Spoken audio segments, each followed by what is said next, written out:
Okay, this is Athens and Sparta Part 2. We're going to focus specifically on the differences in the typical life in Athens versus Sparta. And what the focus of this presentation really is about is to what extent the tyrannical reformers of Athens aided in the development of democracy. That second objective there, boy, that would be a good essay question to ask in class for a 5-paragraph essay.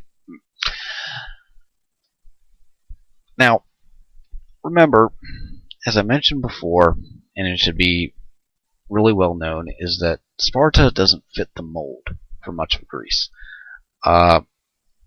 Athens, as its leader, and many of the other Greek city-states are going to start establishing colonies throughout the region.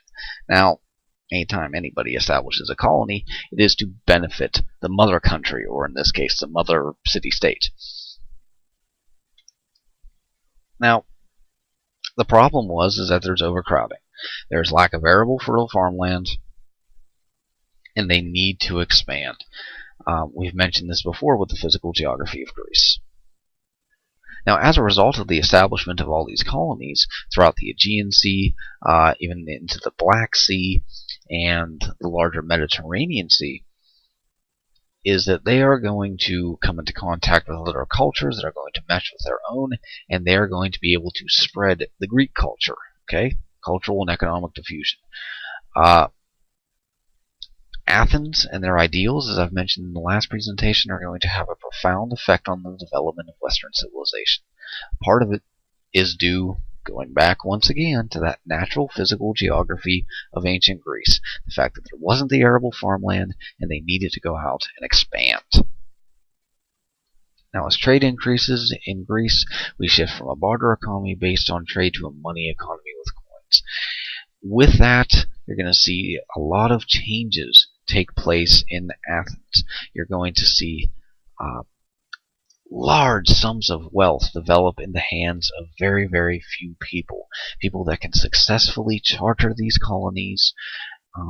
The aristocracy of ancient Greece. Athens was started out as a monarchy, as a kingship. However, it is this rich, landowning aristocracy that is really going to hold much of the power within this system. Now, right there, you should recognize it. Picture of the Parthenon on top of the Acropolis in Athens, center of government, religion, politics, economics, you name it. But Athens, as a democracy, doesn't happen overnight. It takes a series of events and a series of reformers to really get there. Like I've mentioned before, early days of Athens, ruled by a king or a queen, typically a king. Now, as the polis of Athens increased its trade and became more wealthy, the aristocracy emerges. They are sort of the corporations of the ancient world in ancient Greece. Now, this aristocracy, how to best define them? Rich landowning aristocrats. They control the means of the trade, of production in Athens and its surrounding areas. What we ultimately get as our government, then, is the king is still there, don't get me wrong, but it is a form of oligarchy. Now, if you remember when we talked about oligarchy with Sparta, that is a rule by few people. And in this case, it's not military elders like we see in Sparta, but it is the upper class landowners, this very aristocracy. Now, old saying goes, people never became rich and stayed rich by giving away all their money and power. The upper class in Athens is going to rule for a long period of time. Now, as a result, they're going to take advantage of the majority of people who are poor. You don't see any sort of middle class in Athens. If there were any sort of middle class farmers that owned a little bit of land but weren't very wealthy or profitable, the aristocracy ultimately bought out their lands and they were relegated to the poorest classes. These are people that are without land, without any sort of property, who are working just to sustain what they already have. Debt slavery was extremely popular.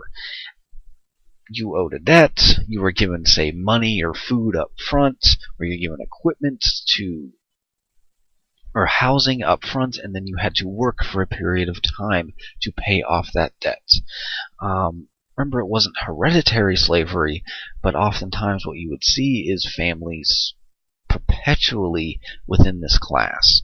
There wasn't what we call social mobility in this form of oligarchy in Athens, where people could move up in society, where you could, but it was very difficult to do. Anytime you see this word tyranny, it usually has a negative connotation. Tyranny is simply defined as a rule by someone who takes power, not given to them, but who takes it. But they're not necessarily bad. There are some good rulers that we're going to see with these Athenian tyrants. Now, the first such tyrannical ruler that we need to make note of is Draco. Now, there were some codified laws of Athens. He's not the first to ever codify a law in Athens, but he does so in a very broad way, in an all-encompassing way. Now, he is typically credited as Athens' first written law code just because of the extent of it. Anytime you see it, it's still a popular phrase amongst historians, the idea of something being very draconian. That means that it's very harsh, it's strict, it's terrible, terrible punishment. But there are some advancements within this draconian law. Even though he wasn't really known as a champion of the people, people were scared to death of the guy. The codified laws allowed for precedence and knowledge of the law. Particularly, it distinguishes between what is murder and involuntary homicide. Now, although it's biased and Draco and these laws still favored the aristocrats, the code did limit the power and discretion of the aristocracy by committing the law to writing. There was a written document on all of these laws, what you could do and what you couldn't do. Now, the aristocracy can still do a lot, but it still plants firmly that idea that there are limits to power of this aristocracy. And we do get this term draconian because, honestly, most things were punished by death. When in doubt, I guess just kill them. The next and very revered Athenian tyrannical reformer was Solon. Now, by the early 6th century BC, with the situation between the aristocracy and the common people at sort of a boiling point, Athenians end up giving Solon power to draft legislation necessary to cope with their civic and economic problems, where we have this aristocracy and poor classes ready to really clash and tear Athens apart from within. Solon's going to end up changing the nature of what it meant to be an Athenian citizen and their politics by grounding the qualifications for political participation in wealth. Now, we say, oh, well, who's rich in Athens? It's the aristocracy. But before this time, this is very important, before he bases civic participation on wealth, it's based on who you are at birth. It's given to you as almost a birthright, being born into this aristocracy. So what he is able to do by ending this debt slavery, canceling the debts for the poor, and ending it, and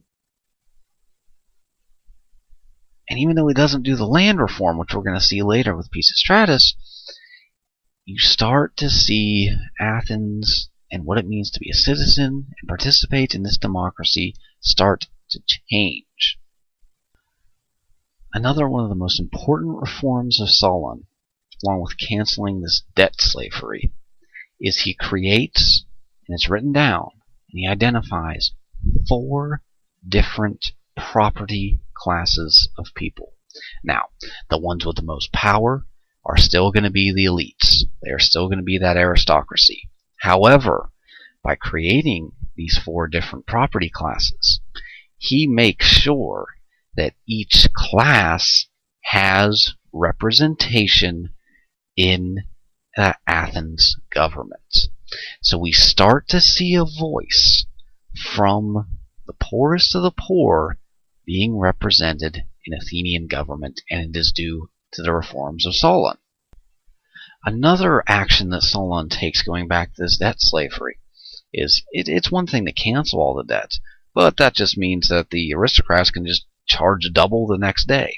Well, what he does is he places price limits on what an aristocrat can charge for a tenant farmer, somebody farming their land for them. So we really start to see, if you're poor, you're landless, Solon really gains a large following and is revered in Athens amongst these poorer classes because of the reforms he's made. Now, let's take a look at another Athenian reformer, Pisistratus. When Pisistratus first comes to power, he exiles some of his rivals and he confiscates their lands. Okay? Ultimately, what he does with this confiscated land is he redistributes it to the poor and to his supporters in the democracy. However, he is going to keep Solon's reforms.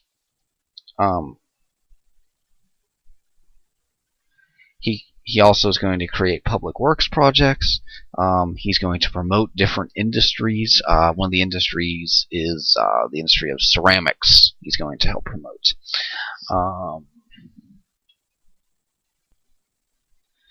He's going to open up new silver mines. He's going to increase trade, particularly of grain shipments from the Black Sea to Athens. He's going to greatly increase those.